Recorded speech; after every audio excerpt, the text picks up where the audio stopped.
Bismillahirrahmanirrahim. Assalamualaikum warahmatullahi wabarakatuh. Pada hari ini, kumpulan kami akan membentangkan kertas kerja yang bertajuk Kedudukan Akad Hibah secara dalam talian menurut pandangan fuqaha. Sebelum itu, kami ingin mengucapkan ribuan terima kasih kepada pensyarah kami iaitu Dr. Nurliza binti Said.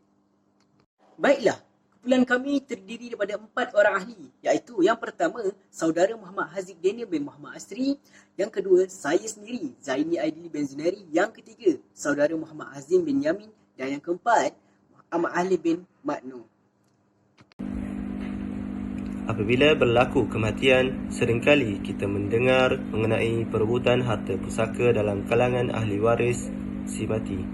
Perkara seperti ini dapat dielakkan sekiranya hibah harta disediakan sewaktu masa hidup.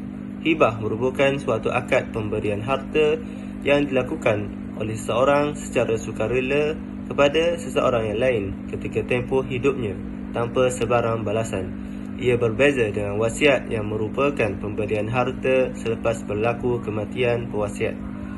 Hibah merupakan amalan sunat dan digalakkan dalam Islam.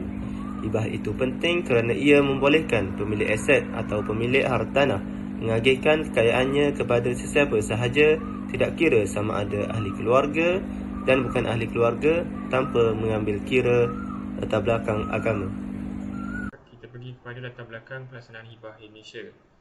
Amalan pemberian hibah ni sebenarnya telah lama diamalkan semenjak tahun 1950-an dan ianya diamalkan oleh orang Melayu Islam, khususnya kepada yang mempunyai pertalian darah seperti dalam kes bapa dan anak. Dan amalan tersebut bukan sahaja diamalkan pada tahun-tahun sebelum ni, tapi ia diamalkan sehinggalah kini dan dipraktikkan oleh orang ramai sehingga mengakibatkan terdapat banyak kes hibah dibicarakan di mahkamah lah.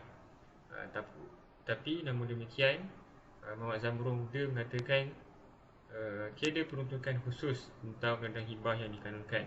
Maksudnya, sebagai contoh, kalau wasiat kita ada enakmen wasiat Selangor. Kalau macam wakaf, kita ada enakmen wakaf negeri Selangor, sebagai contoh lah. Tapi kalau macam hibah, kita tak ada enakmen hibah Selangor, tak ada. Itu maksudnya tidak ada peruntukan yang khusus. Tetapi peruntukan berkaitan hibah ni dia wujud sekadar secara umum lah, yang kita boleh lihat dalam enakmen Pentadbiran Agama Islam negeri-negeri dengan pelbagai terma seperti alang pemberian atau alang hayat. Sebagai contoh, kita boleh lihat kepada enakmen Pentadbiran Agama Islam negeri Selangor pada Seksyen 3 ada menyebut tentang alang, dan pada negeri-negara lain pula ada menggunakan terma pemberian ataupun alang hayat lah. Dan kesemua terma-terma yang digunakan, sama ada alang ataupun pemberian ataupun alang hayat, kesemuanya membawa maksud yang sama, iaitu hibah. Hibah dari segi bahasa ialah pemberian sama ada dalam bentuk ain atau selainnya. Hibah juga merangkumi hadiah dan sedekah. Istilah-istilah ini mempunyai pengertian yang hampir sama. Terdapat perbezaan bagi ketiga-tiga ini dari aspek tujuan pemberian itu, di mana sedekah ialah suatu pemberian yang bertujuan untuk mendapat pahala di akhirat, dan ia biasanya dari yang kaya kepada yang miskin. Maksud hadiah pula ialah pemberian untuk memuliakan seseorang, dan biasanya ia ada hubung kait dengan sesuatu. Setiap sedekah dan hadiah adalah hibah, tetapi bukan semua hibah adalah sedekah dan hadiah. Istilah syarak bagi hibah ialah suatu akad yang mengandungi pemberian milik oleh seseorang secara sukarela terhadap hartanya kepada seseorang yang lain pada masa hidupnya tanpa balasan. Ia dilakukan secara sukarela dan tidak mengharapkan pahala di akhirat, dan menunjukkan tanda memuliakan seseorang. Ia dilakukan dengan menggunakan lafaz ijab dan kabul atau seumpamanya. Kita pergi kepada hukum mengenai hibah. Dan hibah ni hukum dia adalah sunat dan amatlah digalakkan dalam Islam, terutama sekali kalau kita buat hibah kepada kaum keluarga yang terdekat lah. Ini pandangan yang dinyatakan oleh Mazhab Muda dan juga Alias. Dan dalam persyariatan amalan hibah, kita boleh lihat melalui firman Allah SWT dalam surah An-Nisa ayat 4 yang bermaksud, dan berikanlah kepada perempuan-perempuan itu mas kahwin mereka sebagai pemberian yang wajib. Seterusnya kita melihat kepada surah Al-Baqarah ayat 177 yang bermaksud dan mendermanya seseorang akan hartanya sedang ia menyayanginya kepada kaum kerabat. Dan daripada dua dalil ini menunjukkan ataupun membolehkan untuk dilakukan hibah. Dan ini adalah dalil yang menunjukkan persyariatan hibah boleh dilakukan.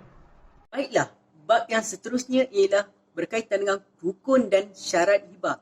Rukun hibah terbagi pada 4 dan setiap rukun mempunyai syarat. Pertama, pemberi hibah. Syaratnya ialah seorang yang berkeahlian seperti sempurna akal, baligh dan rusyid, iaitu matang dan berkemampuan menguruskan harta. Kedua, rukun hibah ialah penerima hibah, al-mauhub lahu. Ia disyaratkan hendaklah terdiri pada sesiapa sahaja asalkan mempunyai keupayaan memiliki harta sama ada mukallaf atau bukan mukallaf. Rukun yang ketiga iaitu barang atau harta yang dihibahkan itu yang dikenali sebagai al-mauhub.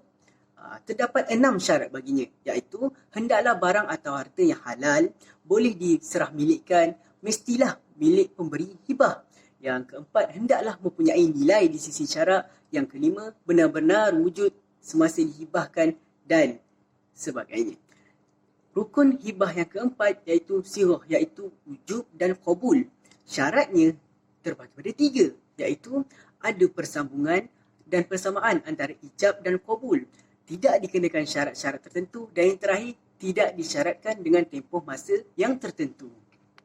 Seterusnya, kita bergerak kepada pandangan fuqaha terhadap status akad hibah secara dalam talian. Seperti yang kita tahu, pada hari ini tidak lagi ada apa-apa fatwa yang dikeluarkan secara rasmi oleh mana-mana pihak berautoriti mengenai akad hibah secara dalam talian. Dan pada kajian ini, kami semua telah menggunakan unsur dan kaedah kiasan dalam menyamakan hukum-hukum ini. Kaedah yang pertama ialah proses jual beli secara atas talian. Seperti yang kita tahu, zaman sekarang ini semakin maju dan canggih dalam melakukan segala kegiatan jual beli. Dan interaksi sentiasa berlaku pada hari ini, tidak mengira waktu, masa dan tempat. Dan apabila semua ini telah lengkap, maka urusan perniagaan menjadi semakin licin. Yang kedua, kemunculan teknologi komputer. Komunikasi mengenai zaman teknologi ini semakin tersebar dengan luas dan senang dengan munculnya teknologi komputer pada hari ini.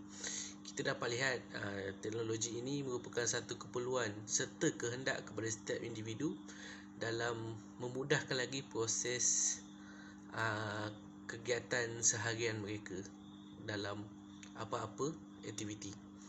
Yang ketiga, kita dapat lihat terdapat juga satu fatwa mengenai perkahwinan secara atas talian.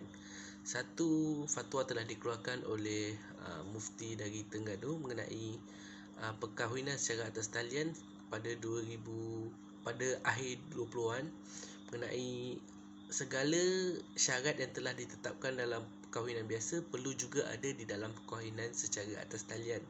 Apabila semua hukum tersebut telah dipenuhi, maka hukum yang terletak untuk melaksanakan perkahwinan secara atas talian itu jatuh kepada harus. Dan apa yang dapat disimpulkan daripada semua ini, akad hibah secara atas talian ini merupakan satu perkara yang baik dan perlu diketengahkan dengan lebih meluas sejak berlakunya zaman era pandemik COVID-19 ini. Dan peluang seperti ini perlu dimanfaatkan oleh setiap individu dalam melaksanakan akad hibah secara dalam talian secara meluas lagi untuk menjadi kemudahan kepada setiap individu pada masa akan datang. Kita telah tiba di penghujung bab iaitu kesimpulan. Setelah diteliti secara menyeluruh, sarjana Islam dan majoriti ulama bersetuju dalam membenarkan akad-akad yang dilaksanakan secara dalam talian dengan mengambil kira beberapa aspek penting dalam pelaksanaannya. Justru dapat disimpulkan bahawa instrumen akad hibah secara dalam talian ini sekiranya diuruskan dengan teratur, sistematik serta menepati tuntutan maslahah semasa, maka segala permasalahan yang berkaitan harta-harta umat Islam akan terbela daripada menjadi harta yang tidak dituntut atau harta beku. Oleh itu, amalan hibah ini seharusnya dipraktikkan dan diamalkan oleh setiap lapisan masyarakat supaya dapat membentuk diri masyarakat ke arah yang lebih baik. Sekian wabillahi taufiq wal hidayah. Wassalamualaikum warahmatullahi wabarakatuh.